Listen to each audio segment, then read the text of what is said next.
Good morning. Welcome to Earth Church episode 30. This is Sari Dobron with Bodywise Mount Shasta. I am up here near Castle Lake. What an incredible sunrise. Just gorgeous. A lot of purples and oranges. Got Mount Shasta behind me. Really cool view of Mount Eddy there. Hope to climb her soon. So good morning. How are you? How was your week?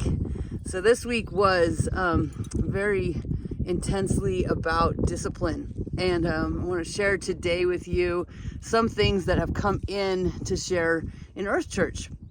So first of all, what is your relationship with discipline? Like, what do you think of when you hear the word discipline? I get it. I get that there can be a visceral reaction to that. As a transformation coach, I work with people to develop habits and disciplines to get them to where they want to go. And that is the number one challenge that I find that for people is I get a lot of people say I'm just not disciplined. And so I want to really dispel some lies about what discipline really is. And so the first thing that comes to mind usually is, that growing up, if you didn't do something right, you were disciplined. And I think that's really ruined the word and the whole concept of what discipline really is and what it's here for and what it can give you. That, my friends, is punishment. And I get it. I grew up being very heavily punished, and it was called discipline. And now when the more that I learn about discipline and how to develop it and cultivate it in ourselves, I can see that it really just means teachings or ways. And it starts naturally the way that we develop as children, observing our caregivers, observing our community, observing the people around us. And we innately begin to take on those same characteristics, those same habits, and those are disciplines. Whether you wake up early or not, to always brush your teeth before bed, always say a prayer before you eat. All of these things are disciplines, and they will just automatically be adopted by our children. But when mistakes are made, and a mistake is, the discipline didn't step in in that moment, then we may be punished. And what that can really do is ruin our relationship with discipline.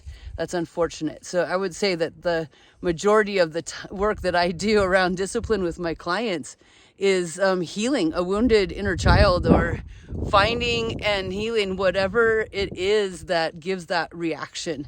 Because it really steals our joy and our opportunity to have the life that we want. It's always well within reach. It just depends on what we do to get there. And if we're fighting ourselves, or a sense, or somebody else in our past, then we're not going to be able to do that. So what a discipline really is they're the habits that a person does.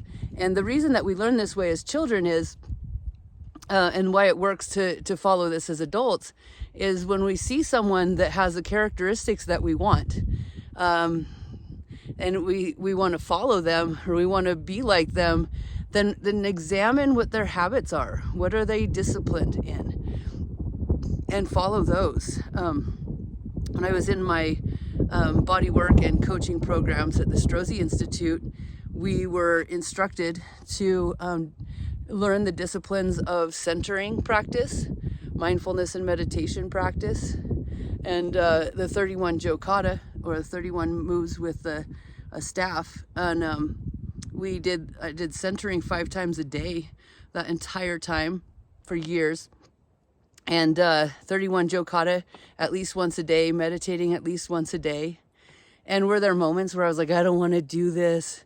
Yeah, sure, maybe, but if there isn't that rebellion to it, or it doesn't feel forced upon or threatened, go to it with curiosity. It takes much repetition to learn a new skill, to learn how to use a new tool. And that's all that these disciplines are.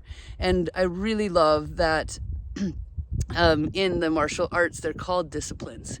And we're doing these disciplines to be like our teacher. And they're saying, hey, if you want to learn from me how to do what I do, you've got to do these practices because that's a big part of what I do, right? And so, also, just scripturally, Jesus had disciples. What did that mean? They followed him, and they captured how he led his life, and what disciplines, like daily prayer, what disciplines help them be like this person. That's all that is. So what does that bring up for you? What disciplines are you having trouble with? What disciplines would you like to learn? It's really just about learning, like I said, new tools. And, I've found that once I learn a discipline, I don't have to discipline myself to do it, as many times, but it comes in when I need it. I say, I'm going to do this in this moment. I feel very uncentered. I'm going to do my centered practice. And it's right there for me. And I also, we'll put at the end of this video a saying that came up that was like, discipline means doing something no matter what your emotion. And especially in trauma healing, this is very, very important because trauma can lead to all kinds of emotions.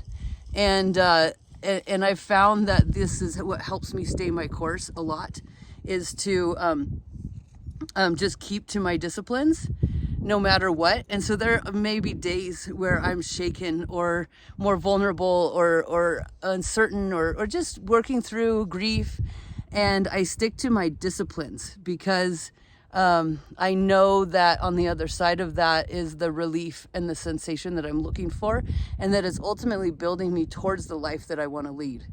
And it's making me the character I want to be. So it's very interesting. I also get a lot of people thinking that they've got to be committed to their disciplines because they're not disciplined. So they just need to commit to their discipline. And I actually want to share that my methodology is the other way around. You be disciplined to your commitment. It starts with your commitment. What do you care about? What do you really, really want to do with this one wonderful life? And what's going to help you get there? And then you know why you're doing what you're doing. And you don't have to fight that. It totally changes it. So if disciplines feel like hard work to you, then perhaps you're not really clear on why you're doing them. Or perhaps you're not really clear on your commitment. So, reach out to me. Let me know if you would like some help with this. It's absolutely my purpose, my pleasure, my joy. And it's what I do as a transformation coach and a somatic body worker. I want to help you develop the practices that you need to get you where you want to go and realize your true potential, because that is the world that I'm committed to living in. And so I hope that this helps you on your journey. Please let me know what you need. I love you. Have the most amazing week. And until next time, I'll see you on the playground.